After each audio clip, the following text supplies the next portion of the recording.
Alright, what is up guys? Losing here, and you have to mind there's a fan in the back here. I don't know if you guys, yeah, there it is. There's a fan back here. The reason I'm making this little quick intro is to kind of let you guys know that I forgot to give a spoiler warning at the beginning of this. I know I'm making a Fallout 4 video, and I did mention that when it comes to games like these, I don't really like to give spoiler warnings, just because like the game's been out for like 2 years. Um, And I have a rule that like anything, if anything has been out over 2 years, then I don't give a fuck about spoilers because it's been 2 years. You should have seen it if you're that serious about it, or you should have played it if you're that serious about it or whatnot. But since this is a series for people who are starting out playing this franchise, I figured how about I just give a spoiler warning right now.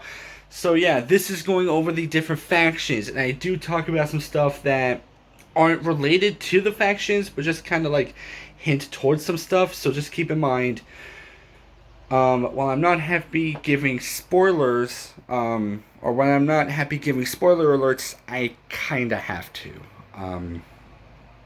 So yeah, um, that's pretty much it. That's all I have to say about that. So yeah, and this is gonna be the end of the Fallout 4 strategies. Hopefully, I do need to make one more, but again, I mentioned this a couple times in the video. I got Mass Effect Legendary Edition, so I really want to make some Mass Effect videos. So yeah, let me know if that's something you guys want to see. The reason why I'm asking you guys is because like I make these videos and I have no idea what people want because my Fallout 4 strategy was doing awesome. And then now my last video got like 0 views, so I want to be able to do something for you guys. So yeah, let me know what you think in the comment section down below. And yeah, enjoy the video.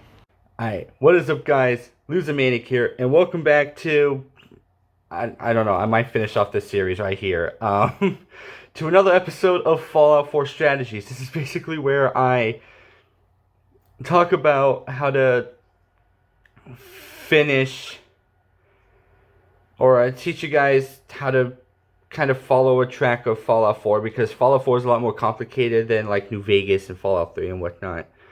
And yeah, the reason I'm thinking of ending this series is just because like this is nothing else for me to talk about. It's nothing else for me to talk about. And I have a video planned. The problem is that I want it to be good.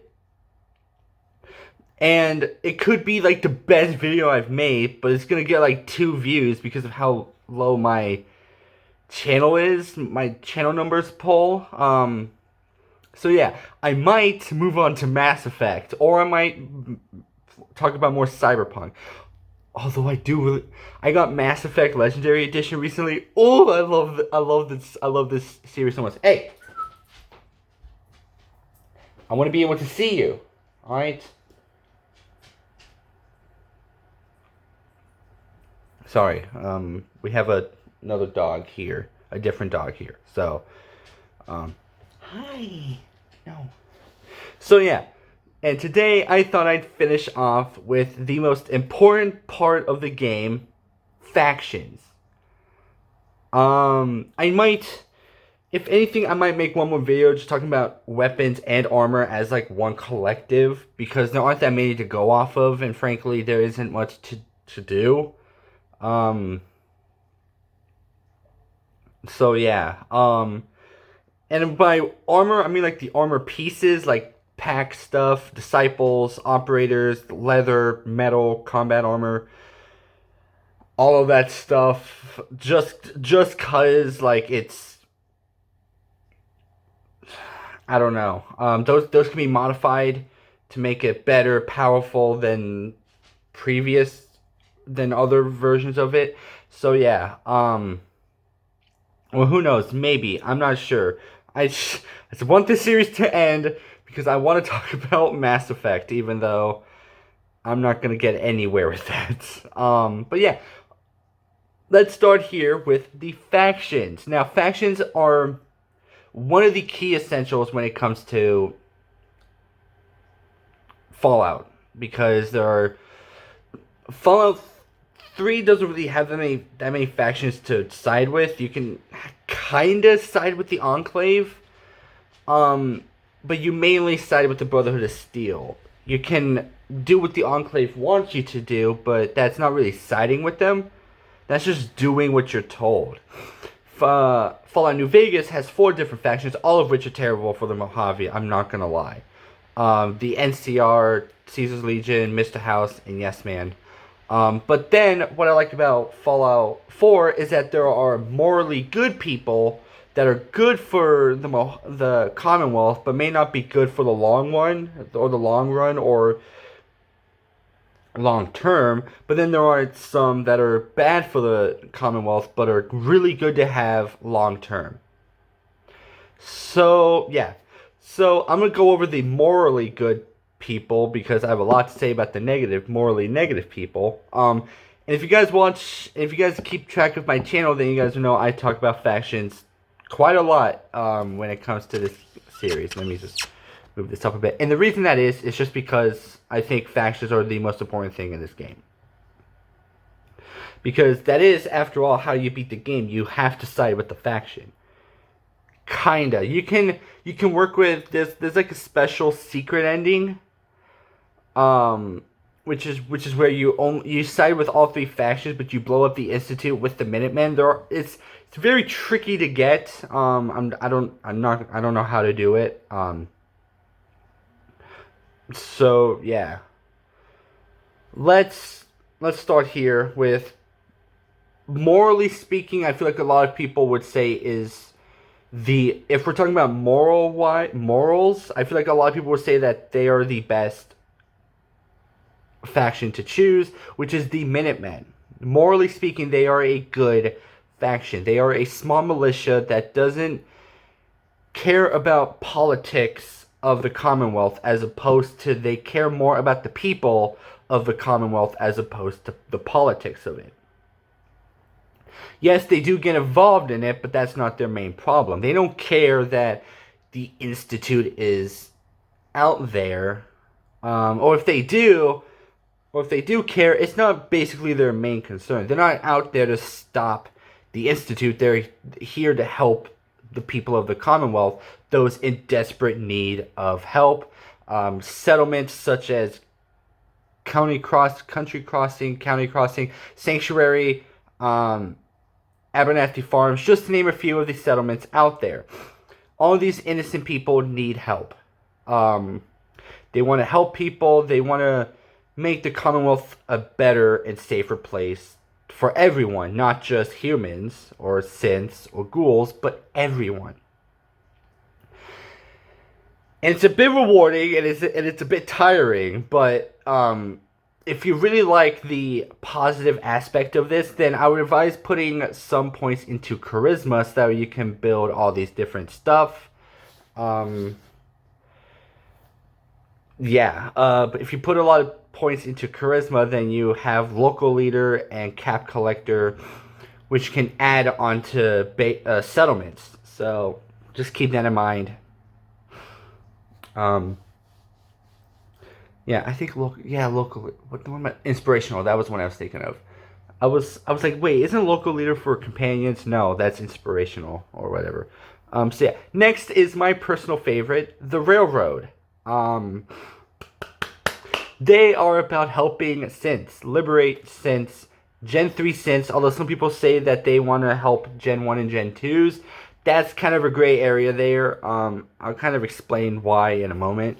But yeah, the Railroad is all about helping Gen 3 synths, because there's a big conundrum that I'm now going to get into that the Minutemen really don't care about. Because again, they're more about helping people, which is that are Gen 3 synths considered human? Personally, if you ask me, I think they are. But a lot of people may say no, they are an abomination, or no, they are property of the Institute, they deserve to be with the Institute. And you can have your opinions. Personally, I do think that they are human, because people like Sturgis and Magnolia and Glory don't really come across as someone that you first see them and you think, oh, they're human. No, the Magnolia and Sturgis and Paladin Dance even are all synths. They're synthetics. They're Gen 3 synths. So, and if some of you guys are surprised by that, that's why. Because they need to be protected. And I really love the style of the railroad as a whole. If you love, I suggest playing this one if you love the like underground underdog feel. Um, they there is a big misconception with this, which is that the railroad attacks the institute. No, the railroad assists in attacking the institute. They assist the synths, the Gen 3 synths that they are saving, destroy the institute. They aren't a part of it like the Minutemen and the Brotherhood of Steel do. Instead of taking charge, they help out. That is why you go to a synth asking if they are ready. Well, to be fair, that could have been said for just about anyone, but whatever. So yeah. And I'm not going in order of my favorites because, well, obviously the Railroad would have been first, but I feel like you come across the Minutemen pretty early on that I feel like it's just be best to start with them since they're morally good.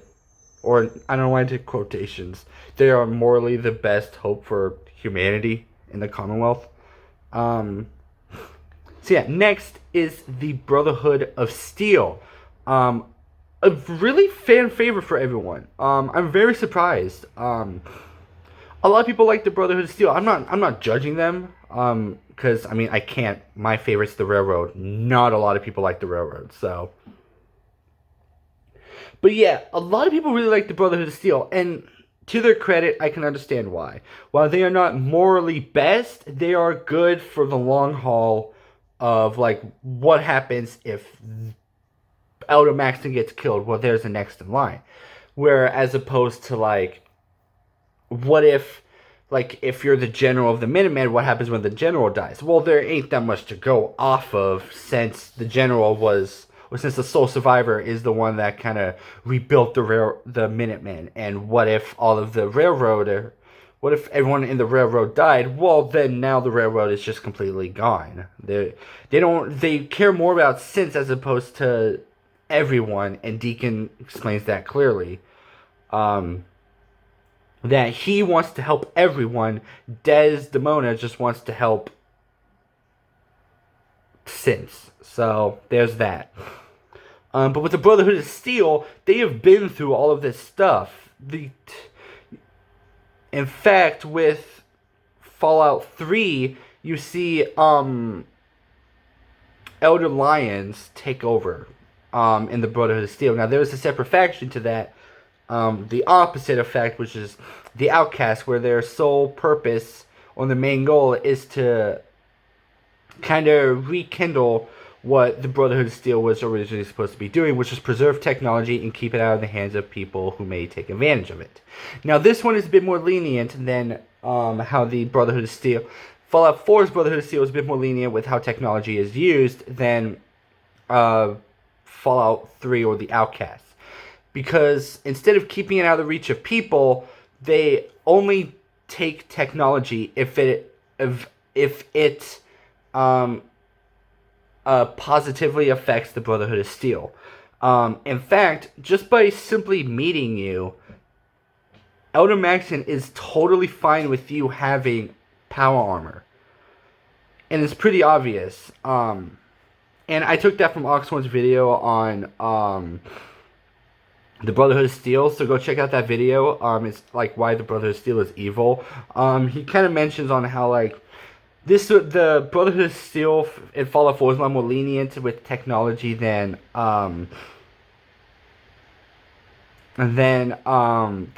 Fallout 3, because Elder Maxton doesn't really care about whether you have like a Gatling laser and power armor and you're only a knight or an initiate or whatever, you know.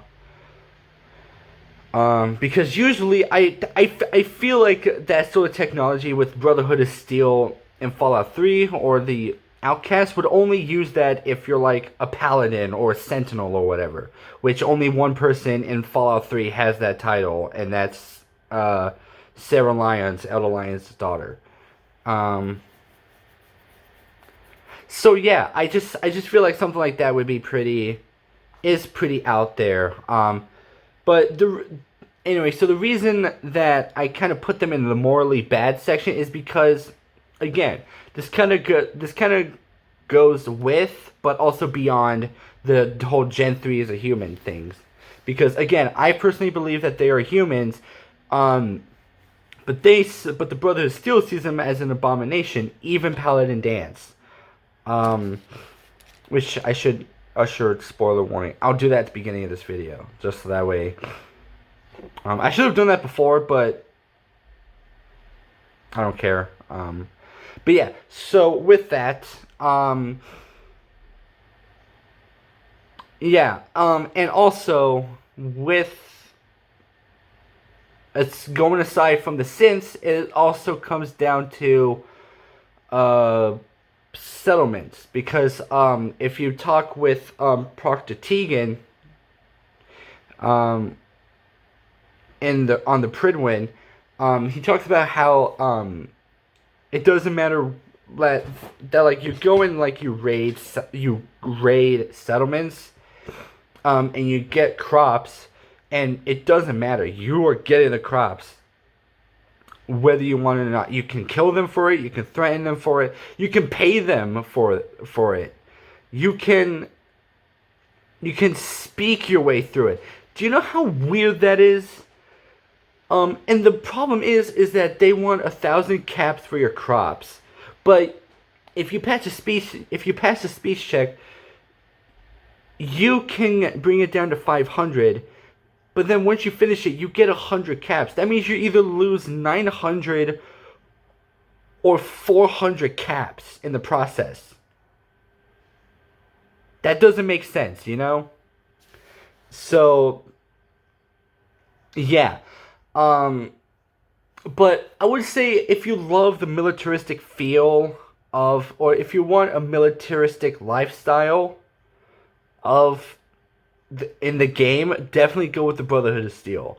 And finally, we have the Institute. Now, I do want to say that with a lot of these, there aren't a lot I can go off of because I only know limited experience. Again, my mind is so full of Mass Effect at the moment that I can barely remember anything that happens. So, even though I played Fallout 4 longer than Mass Effect, kinda. I played 3 longer than the first 2. So yeah. Anyways, so yeah. Next we have the Institute. A very confusing one at that. So yeah, the Institute is more about redefining mankind. Well, I don't know why I said redefining. I was going to say something else, but I just stuck with the quotations. They're all about redefining mankind, which is something you cannot do. Because yeah, some people are horrible, and they deserve to be, and they deserve, or they should be better. But that doesn't mean they should be killed for it. Like, Roger Warwick. Roger Warwick was a very, very horrible, very abusive father. Very horrible person. But then the Institute decided to kill him, replace him with the synth, and then use it to grow a massive melon? Gourd? Pumpkin? I'm not sure. It doesn't matter because it's the most useless thing ever. They also make Gen 3 synths. They are responsible for Gen 3 synths. People like Sturgis, Magnolia, and Paladin Dance. The thing with that, though, is that it's become a very... They are so very strict with how their synths are that they have had synths escape, hence the Synth Requisition Office. For some of you guys who don't know, the Synth Requisition Office is basically where they find synths, escape synths, track them down, and then use coursers to retrieve those escaped synths. That's how that works. I don't know why. I don't know why. I feel like if this is a recurring habit, then maybe you need to change how the Institute works. And they say they're redefining mankind, but the problem is that they're working on synthetic gorillas. So this goes beyond mankind, and they are working on any possible thing you can think of. And just to throw in some light here, the courses are not very impressive. Let me tell you, because of the fact that Justin Ao mentions that courses are relentless. I highly disagree. You have to kill one. You have to kill multiple synths or coursers in a goddamn playthrough. And if you side with the Minutemen and then become enemies of the Institute, do you know the first group of people to show up or later on is the coursers? Do you know how easy they are to kill? Pretty damn easy. They are easy to kill. Granted, not early on, but then later on they are... Early on they are pretty difficult because you're at a lower level. But at a higher up level, these courses are goddamn easy to kill. It is ridiculous. So the fact that for whatever reason They made the courses to be relentless, but they are the exact opposite. They are like the equivalency of having a level 1 character go up against a fucking Radroach. Okay, maybe not, but the way they're describing it makes it seem like you're going up against Swan in Boston Commons, but when really you're going up against a fucking super mutant. That's about it. If a raider was as powerful of a super mutant, boom, you have a courser. That's it. Now, there are a few problems that come along with this. The fact that they use stealth boys, making VATS a lot trickier to do. If you're like me and you rely heavily on VATS, then that is a recurring problem with that. But there are ways you can counteract it by simply just getting the jump on them. That's about it. And in fact, the Institute laser weapons are the worst weapons ever. They're good early on, like maybe 2 levels. Maybe 5 levels. But once you start hitting level 10, that's when like the freaking Institute rifle becomes useless. If you ever see any like Fallout 4 builds, none of them used the Institute weapons because they are so god awful. They were mostly worried about looks rather than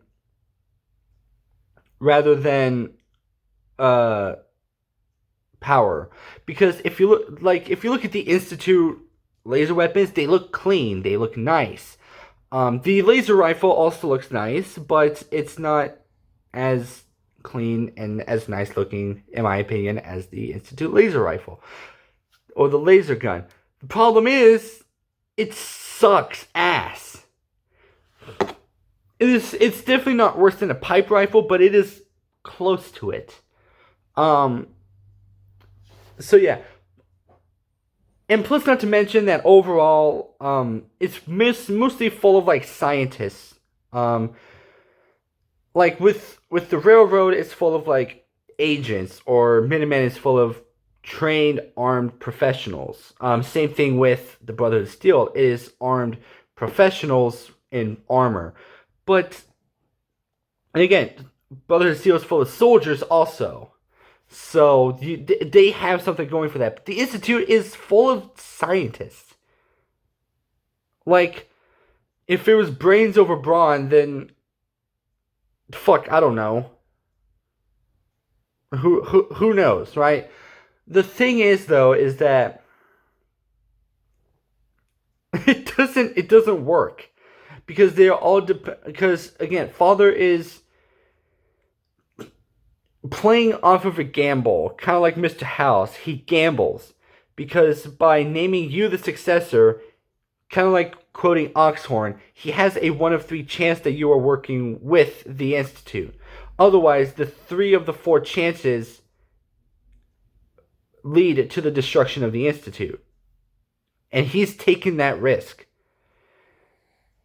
And also, since we're on the topic, father is the sole survivor's kid. Do you know how horrible that is? Because if you think about it, he could use the status quo of the fact that since he is the sole survivor's son, that he could pity the sole survivor and be like, look, I am your son. This is what you want. Do this for me. Of the 60 years that I have been gone, do this for me. Let's catch up.